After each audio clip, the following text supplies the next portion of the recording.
Readings will now be given by Elizabeth from Georgia. The Bible, Psalms. The Lord hath prepared his throne in the heavens, and his kingdom ruleth over all. Bless the Lord, ye his angels, that excel in strength, that do his commandments, hearkening unto the voice of his word.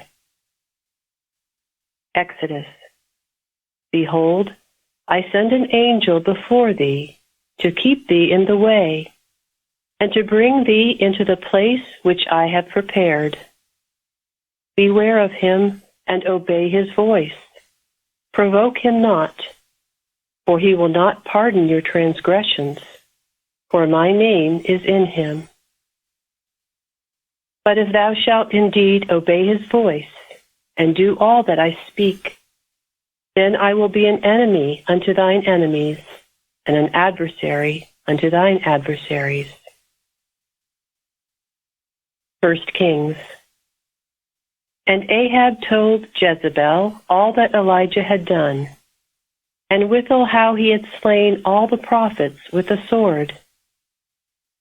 Then Jezebel sent a messenger unto Elijah, saying, So let the gods do to me, and more also, if I make not thy life as the life of one of them by tomorrow about this time.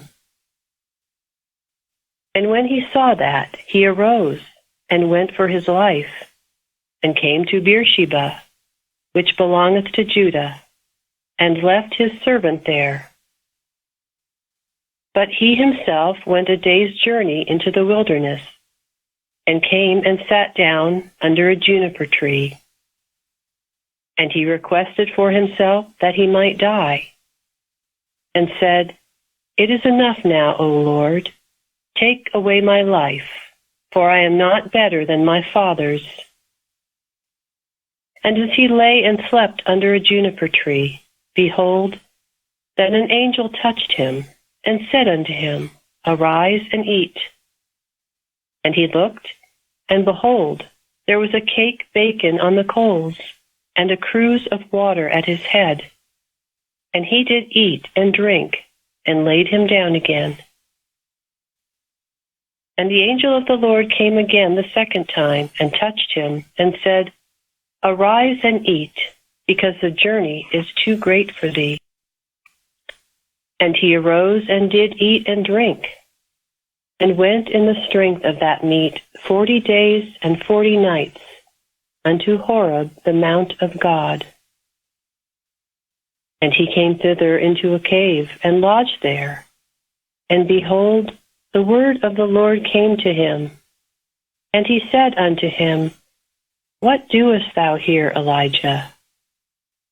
And he said, I have been very jealous for the Lord God of hosts, for the children of Israel have forsaken thy covenant, thrown down thine altars, and slain thy prophets with the sword.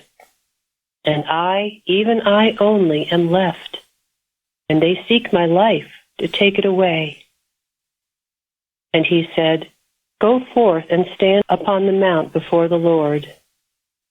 And behold, the Lord passed by, and a great and strong wind rent the mountains, and brake in pieces the rocks before the Lord. But the Lord was not in the wind. And after the wind an earthquake, but the Lord was not in the earthquake. And after the earthquake a fire, but the Lord was not in the fire. And after the fire a still small voice. Psalms. The chariots of God are 20,000, even thousands of angels. The Lord is among them, as in Sinai, in the holy place. For he shall give his angels charge over thee, to keep thee in all thy ways. They shall bear thee up in their hands, lest thou dash thy foot against a stone. I will read correlative passages from Science and Health with Key to the Scriptures, and prose works by Mary Baker Eddy. Angels. God's thoughts passing to man, spiritual intuitions, pure and perfect, the inspiration of goodness, purity, and immortality, counteracting all evil, sensuality, and mortality. Angels are not etherealized human beings, evolving animal qualities in their wings, but they are celestial visitants, flying on spiritual, not material pinions. Angels are pure thoughts from God, winged with truth and love, no matter what their individualism may be. Human conjecture confers upon angels its own forms of thought, marked with superstitious outlines, making them human creatures with suggestive feathers. But this is only fancy. It has behind it no more reality than has the sculptor's thought when he carves his Statue of Liberty, which embodies his conception of an unseen quality or condition, but which has no physical antecedent reality save in the artist's own observation and chambers of imagery. Angels are God's representatives. These upward soaring beings never lead towards self, sin, or materiality, but guide to the divine principle of all good, whither every real individuality, image, or likeness of God gathers. By giving earnest heed to these spiritual guides, they tarry with us, and we entertain angels unawares. Spirit is symbolized by strength, presence, and power, and also by holy thoughts winged with love. These angels of his presence, which have the holiest charge, abound in a spiritual atmosphere of mind, and consequently reproduce their own characteristics. Their individual forms we know not, but we do know that their natures are allied to God's nature, and spiritual blessings, thus typified, are the externalized, yet subjective states of faith and spiritual understanding.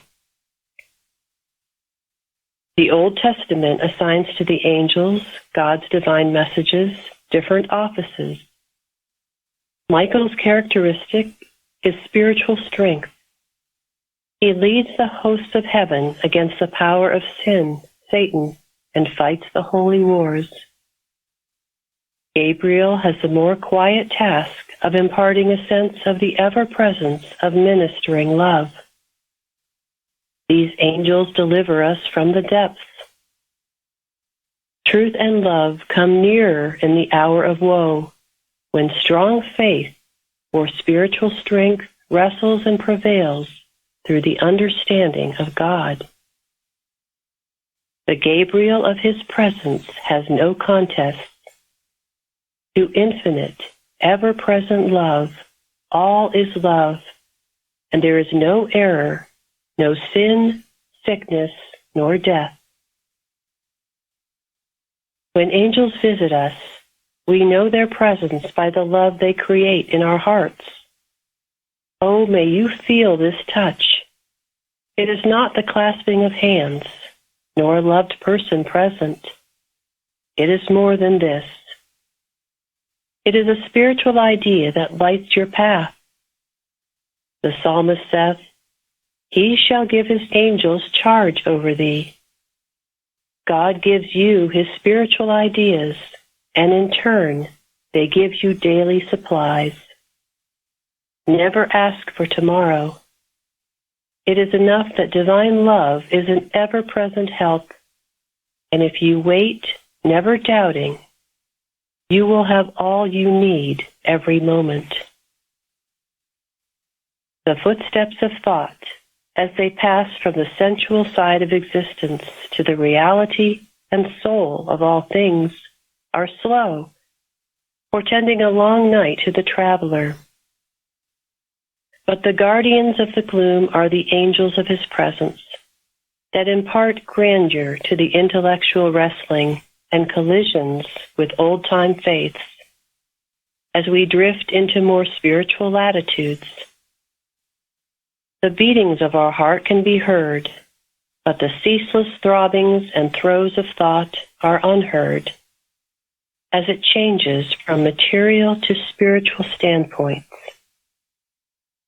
Even the pangs of death disappear, accordingly as the understanding that we are spiritual beings here reappears, and we learn our capabilities for good, which ensures man's continuance and is the true glory of immortality.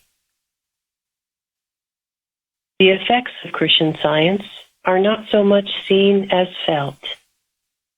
It is the still small voice of truth uttering itself. We are either turning away from this utterance, or we are listening to it and going up higher. In the desolation of human understanding, divine love hears and answers the human call for help, and the voice of truth utters the divine verities of being, which deliver mortals out of the depths of ignorance and vice. This is the Father's benediction. It gives lessons to human life, guides the understanding, peoples the mind with spiritual ideas, reconstructs the Judean religion, and reveals God and man as the principle and idea of all good.